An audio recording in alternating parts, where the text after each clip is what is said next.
एक बड़ी खबर आ रही है, ग्रीस से भी यूक्रेन की मदद के लिए आगे पेशकश की गई है। ग्रीस ने मिलिट्री मदद देने की बात कही है। ग्रीस ने कहा है कि यूक्रेन को 2 C-130 देगा।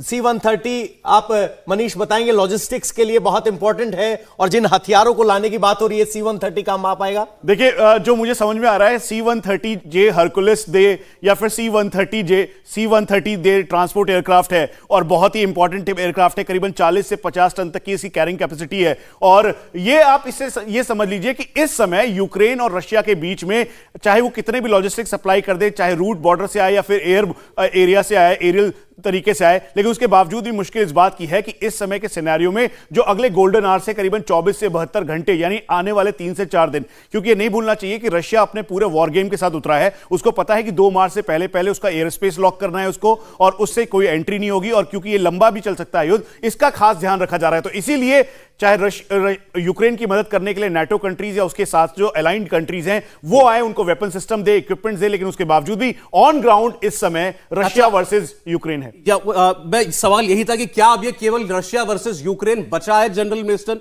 आप फौजें ना उतारें, हर देश कह रहा है, कितने देश कह चुके हैं कि हम उनको हथियार देंगे, अब आप खबर आ गई हम उनको जहाज देंगे। तो रशिया क्या इसको परसीव नहीं करेगा कि वो सिर्फ यूक्रेन से नहीं बल्कि पूरे नेटो से लड़ रहा है?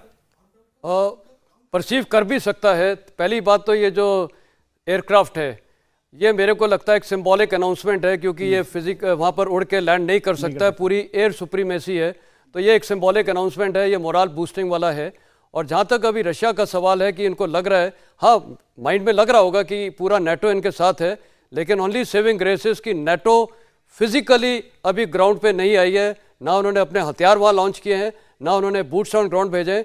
इंटेलिजेंस और ये जैसे सामान दे रहे हैं, ये पूरा बारूद और ये सारा दे रहे हैं। खबरें तो है, लेकिन जो नेबरिंग नेटो कंट्रीज हैं यूक्रेन की, वहां पर बिल्डअप शुरू हो गया है। हाँ बिल्कुल है, ये तो पहले भी था और था, लेकिन इसको रशिया टारगेट नहीं करना चाहेगा, क्योंकि जहां उसने टारगेट किया तो फिर तो ये एक फुल फ्लैश्ड वॉर हो जाएगा बिटवीन नाटो एंड रशिया। दोनों नाटो भी और रशिया इसको अवॉइड करना चाहेगा, एस्केलेशन ऑफ वॉर।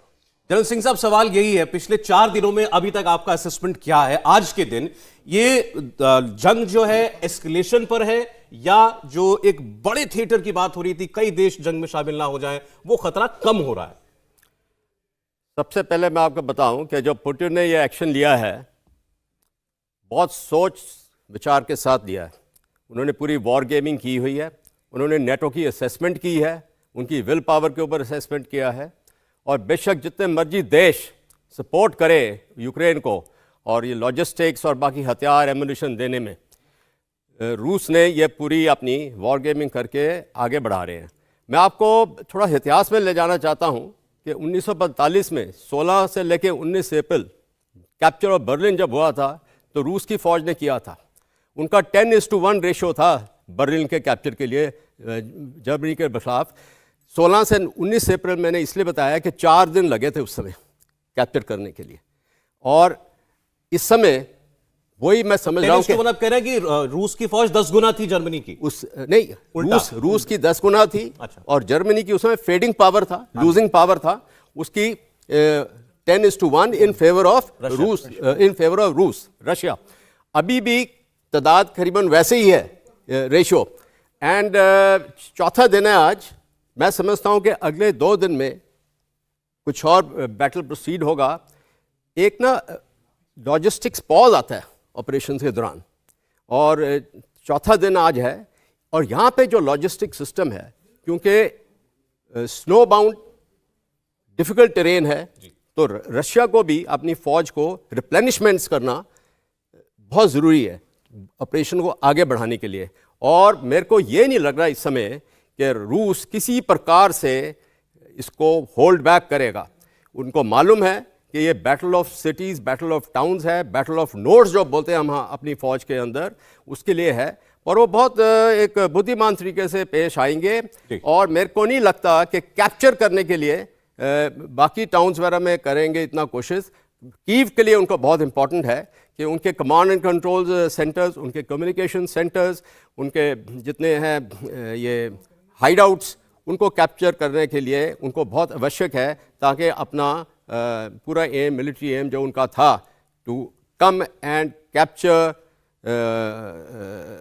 यूक्रेन, वो बहुत ज़रूरी है और उसको वो पूरा आगे बढ़ाएंगे। मतलब वो आप कह रहे हैं अब और शहरों के चक्कर में नहीं पड़ेंगे, उनका सीधा टारगेट एक कीव है और कीव के लिए देखो, सारी जंग जो है वो जारी है। उसमें मैं एग्जैक्टली वो नहीं है, क्योंकि बाकी शहरों में जैसे खार्किव है उसमें गए हैं, साउथ जो है यूक्रेन का, क्राइमिया से उन्होंने ऑपरेशन किया है, ओडेसा में किया है और उधर मालुप्रोव में भी आएंगे अभी।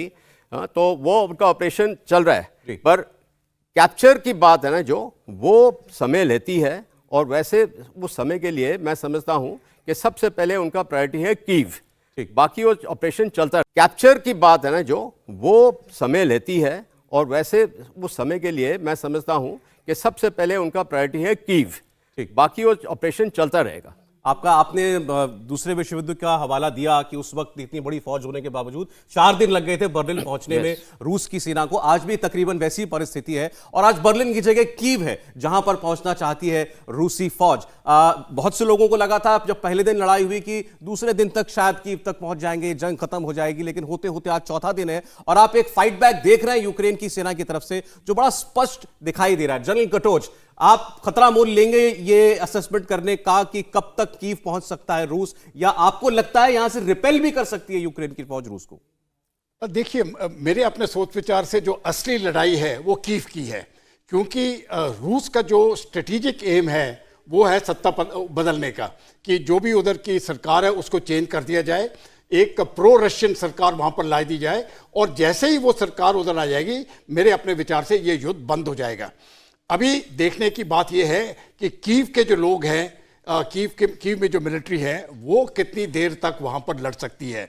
ये बिल्ट अप एरिया है, तो लड़ने के लिए मैं समझता हूं वो तो हफ्ते लग सकते हैं, अगर ना लड़े तो 48 घंटे में भी गिर सकते हैं। इंडिया टीवी हर वक्त हर जगह डाउनलोड करने के लिए सर्च करें India TV news Google play store या ऐप स्टोर पर।